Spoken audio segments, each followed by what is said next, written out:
welcome back to another video. Now, today's video is a bittersweet one. Now, we are reacting to Andrew, the alpha male top G Tate, versus Tate Vs Demoor. Now, on this channel, I've been giving Tate Vs Demoor a lot of stick, just because of his boxing pedigree. Now, I think that still stands, by the way. I'm not taking back anything I've ever said about Chase. I still, even to this day, think he's so overrated in his boxing levels, and I think he's absolutely dog shit, to be honest with you. But one thing we can take away from it, he beat Andrew Tate. I mean, if there's one thing you got to thank the man for, it's for that. Now, it shocked me because in the predictions that I had leading up to this, I thought Andrew Tate was going to absolutely annihilate Tate Vs Demoor. I think a lot of us did. Now, I think we can all agree that we were fooled. Now, the worst thing is, a lot of us were fooled in the sense of he sold us a dream that he was this multi-time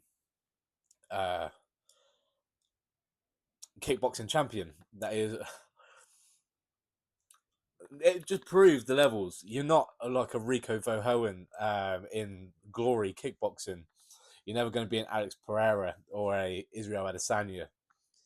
You're in a promotion that never reached to that high, that peak. And it showed, because to be honest, I mean, he might have some fundamentals in technique with head movement and hand placement, I guess, if you want to be a bit kind. But he looked like he never fought a day in his life, let's be honest. Got into that ring, everything that he's ever said about being a top G and alpha male, discredited.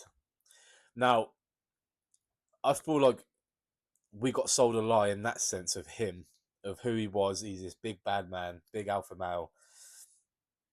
But we weren't sold a lie in the sense of these people that actually give him money for this membership thing that he does and be more like him, be a top G, be an alpha male. That's your top G. That's your alpha male. Getting gassed off one round, 2 rounds at max against somebody that barely knows how to throw a punch. Nice. Oh, but Kieran, like, he's 38. Like, give him some credit. He fought an in shape ex-pro footballer. Do I care? No. Oh, but Kieran, would you have done the same thing at 38? No. No, because I'll tell you what, I've never claimed to be the level of stature of man that he has claimed to be. And he's just bittersweet. That's all I'm going to say. Bittersweet. So Tate Vs Demoor, thank you for that. But also, you said in the post-fight interview that you related to him, like you'd listen to his stuff, etc. Which it shows, because you are still crap at boxing, let's be honest. Just please, somebody, just be true to their word and go over to Misfits heavyweight division and spark these clowns out, for God's sake. Like, how has he held a belt for that long? How? Oh, I would have thought somebody, a heavyweight from the street, I thought somebody maybe about a year or two in boxing from 10 years ago would absolutely batter this man. Like, what is going on? How are we letting this happen? Please, make me famous. Make me have some leverage. Get me in with these guys, because I'm not 38. I'm a big boy. Get me in. I'll do everyone a favour. I'll take it off him and then I'll throw it in the bin, because that's where it belongs. It means nothing, these Misfits titles. It means nothing, to be fair, unless you're Tony Ferguson. El Kukui, yes, get in there. Get in there. Right, we're going to talk about that now, because I'm actually done giving them any sort of spotlight, even though it is a tiny channel. And I know what are you going to say? Oh, but he's got so much money, he's got all these women. I do not care. I do not care. If that's all you're going to be happy in life, if that's what makes you happy in life and that's what you're striving for, good luck to you, because you can't take it with you. And having all these females, well done. Congratulations.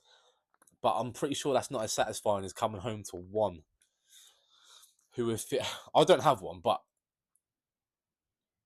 like to come home to the same woman every single night that will have your children, etc.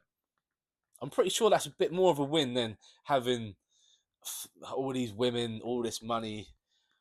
What's it worth? Nothing, because you're still a piece of crap. Let's be honest. But yeah, moving on. Tony Ferguson. Now he went against Warren Spencer, and I actually, if I had to predict this, I would have went Warren Spencer to get a stoppage in the first 3 rounds. He ignited something. Warren Spencer ignited the old El Kukui. He ignited the back presence of Tony Ferguson. He brought the demon out of him. Finally, thankfully, because I weren't about to watch Tony get put to sleep. No way. I weren't down for that. And the fact I got to see it, it was just one of those jump and enjoy moments again, because that's an absolute legend of MMA, and that's a huge figure. So thank you for Tony Ferguson. Thank you for getting through that, and thank you for still having some in the tank and putting these people in their place. I mean, respect to Warren Spencer though. I mean, he showed big respect, which you can only love. Mad, absolutely crazy. And also on that one, Dean the Great, Dean the Not So Great, with man, Vargas. Why would you talk about this guy's family? Like, Dean, what are you doing? Why are you talking about why are you talking about his family, like his mum, his brothers, and all that? They're actual pros, you know what I mean? They're actual pros that have been through pro camps and had pro bouts, like actual pro bouts with top opponents, and they've grew up around the pro boxing scene for a long time. And you want to disrespect him and his family, especially the mama. Like, you don't go there. You don't. They're the place you don't go, and it quickly got made to be found out why you shouldn't go to those places, because you got absolutely battered, like absolutely battered, and it was bittersweet. You tried to box, Vargas come to both. He come to rain it down on you and bully you, and you got bullied. There's nothing you can do. You was talking every time the round finished. You was giving that to Vargas because you could not do nothing in the fight.